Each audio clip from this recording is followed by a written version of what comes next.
सरस्वती का ध्यान लगा के सुमर श्री गणराज। सरस्वती का ध्यान लगा के सुमर श्री गणराज। ब्रह्मचारिणी माता की तुम्हें कथा सुनाऊं आज। ब्रह्मचारिणी माता की तुम्हें कथा सुनाऊं आज। माँ की महिमा महान कहता सारा जहान। माँ की महिमा महान कहता सारा जहान।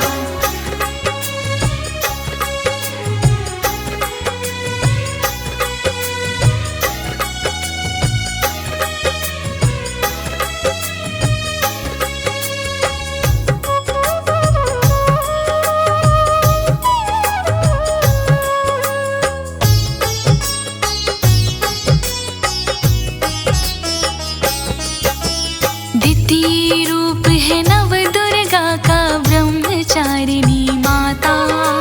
जन्म सफल हो जाए उनका जो कोई इनको ध्याता।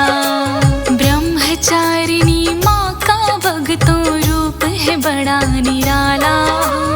दाई हाथ में सोही कमंडल बाई हाथ में माला। बाएं हाथ में माला, बाएं हाथ में माला। ब्रह्मचारिणी माँ की महिमा है वेदों में बरनी।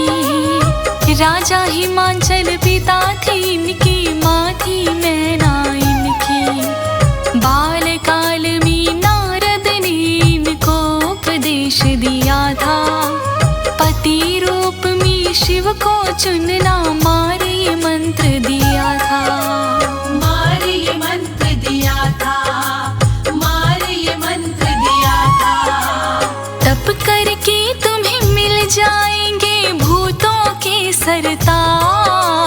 तप करके तुम्हें मिल जाएंगे भूतों के सरताज। ब्रह्मचारिणी माता की तुम्हें कथा सुनाऊं आज। ब्रह्मचारिणी माता की तुम्हें कथा सुनाऊं आज। माँ की महिमा महान सारा कहता जहान। माँ की महिमा महान कहता सारा जहान।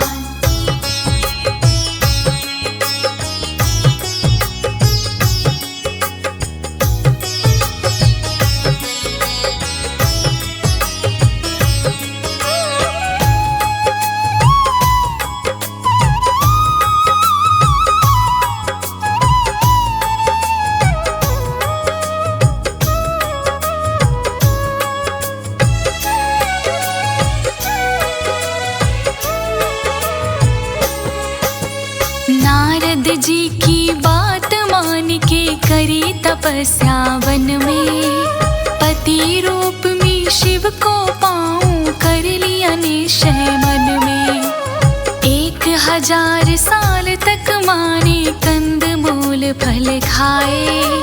घास के ऊपर सो के माने पूरे 100 वर्ष बिताए। पूरे 100 वर्ष बिताए, पूरे 100 वर्ष बिताए। माने वर्षा धूप ताप में शिव का ध्यान लगाया। पूरे 3 साल तक माने बेल का पत्ता खाया। फिर सूखे पत्तों को माने कर दिया शुरू चबाना। इसी वजह से इन्हें अपर्णा कहता आया जमाना। कहता आया जमाना, कहता आया जमाना। इनकी लगन साधना तप से खुश हुआ देव समाज। इनकी लगन साधना तप से खुश हुआ देव समाज। ब्रह्मचारिणी माता की तुम्हें कथा सुनाऊं आज। ब्रह्मचारिणी माता की तुम्हें कथा सुनाऊं आज। माँ की महिमा महान कहता सारा जहान। माँ की महिमा महान कहता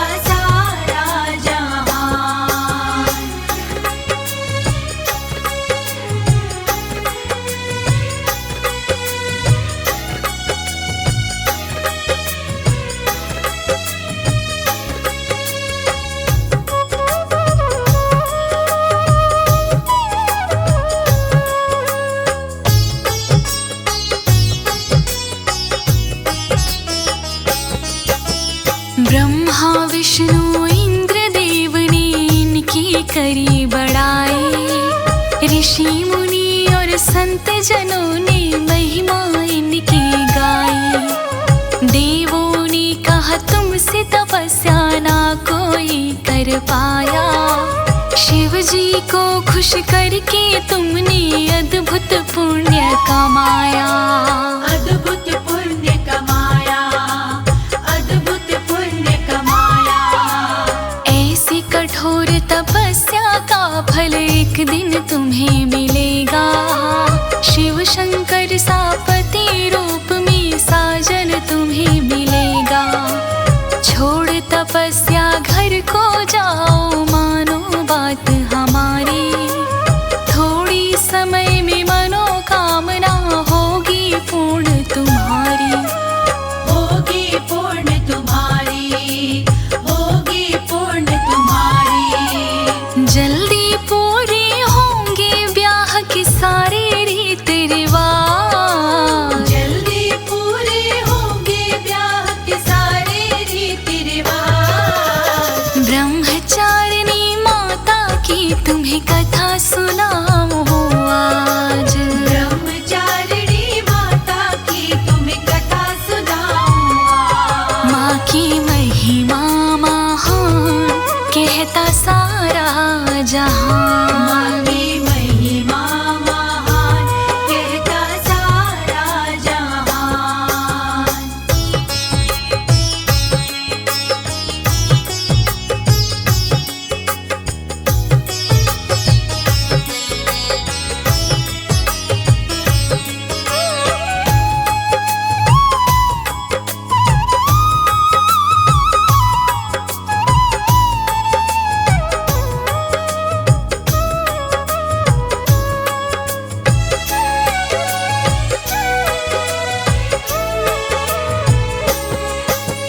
देवताओं की वाणी सुन के माँ ने अखियाँ खोली। नतमस्तक हो देवताओं से मीठी भाषा बोली। मैं शंकर के दर्शन के बिन ना घर को जाऊंगी। एक बार मैं ब्याह से पहले दर्शन को पाऊंगी। दर्शन को पाऊंगी, दर्शन को पाऊंगी। दर्शन किए बिना मैं अपने तप को तज ना पाऊं। करते करते शिव की पूजा चाहे मैं मर जाऊं। मेरी तपस्या सच्ची है तो आएंगे शिव शंकर। दर्शन अपनी दिव्य रूप के दिखलाएंगे शंकर। दिखलाएंगे शंकर, दिखलाएंगे शंकर। मेरे मन की जरूर सुनेंगे एक दिन वो आवाज। मेरे मन की जरूर सुनेंगे एक दिन वो आवाज। ब्रह्मचारिणी माता की तुम्हें कथा सुनाऊं आज। ब्रह्मचारिणी माता की तुम्हें कथा सुनाऊं आज। माँ की महिमा महान सारा कहता जहां। माँ की महिमा महान कहता सारा जहान।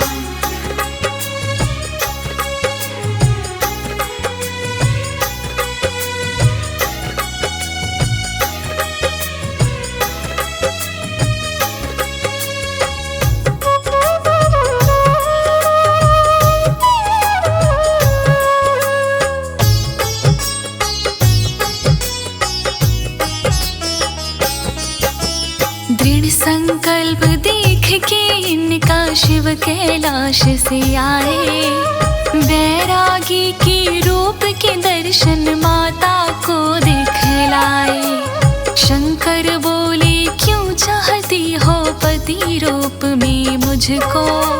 मेरे संग में फेरे लेकर सुख मिले ना तुझको। सुख मिले ना तुझको, सुख मिले ना तुझको। मैं हूँ फक्कड़ मस्त मलंगा वीराना मुझे भाए। मुझ मुझको अपना पति बना के जीवन व्यर्थ गंवाए। मरघट का है मेरा ठिकाना, ना कोई मेरा घर है। राजपाट ना कोई मेरे, ना कोई अनुचर है।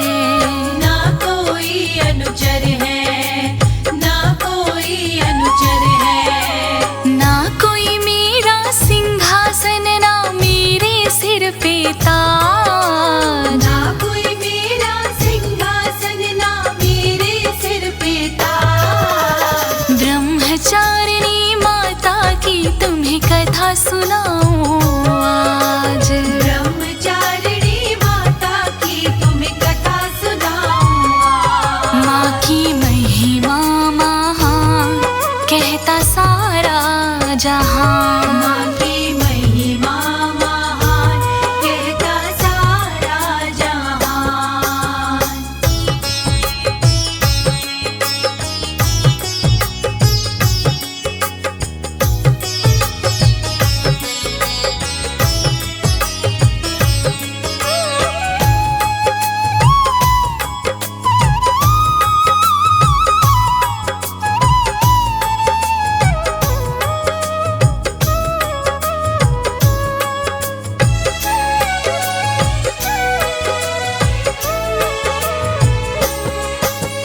माता बोली राजपाट ना धन की मुझे जरूरत। बसी है मेरे मन मंदिर में एक तुम्हारी सूरत। रखोगे जिस हाल में मुझको, उसमें मैं रह लूंगी। सुख के बदले दुख मिले तो हंस कर मैं सह लूंगी। हंस कर मैं सह लूंगी, हंस कर मैं सह लूंगी। साथ तुम्हारा पाने के लिए करी तपस्या भारी। मेरी इच्छा पूरी कर दो शिव शंकर त्रिपुरारी। शंकर बोले पूर्ण मनोरथ होगा शीघ्र तुम्हारा। तेरे तप के कारण तुमको मिलेगा साथ हमारा। मिलेगा साथ हमारा, मिलेगा साथ हमारा। आऊंगा बारात में लेकर रखूं वचन की लाज। आऊंगा बारात में लेकर रखूं वचन की लाज। ब्रह्मचारिणी माता की तुम्हें कथा सुनाऊं आज। ब्रह्मचारिणी माता की तुम्हें कथा सुनाऊं आज। माँ की महिमा महान, कहता सारा जहां। माँ की महिमा महान, कहता सारा जहान।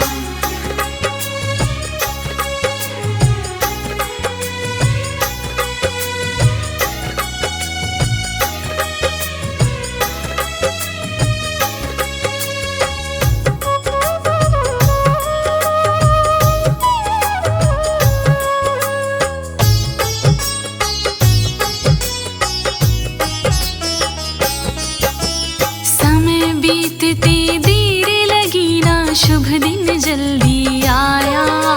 शिव शंकर ने ब्रह्मचारिणी माँ से ब्याह रचाया। ब्रह्मचारिणी पार्वती है शिव जी की पटरानी। इनकी पूजा से मिट जाती ईर्ष्या और गिलानी।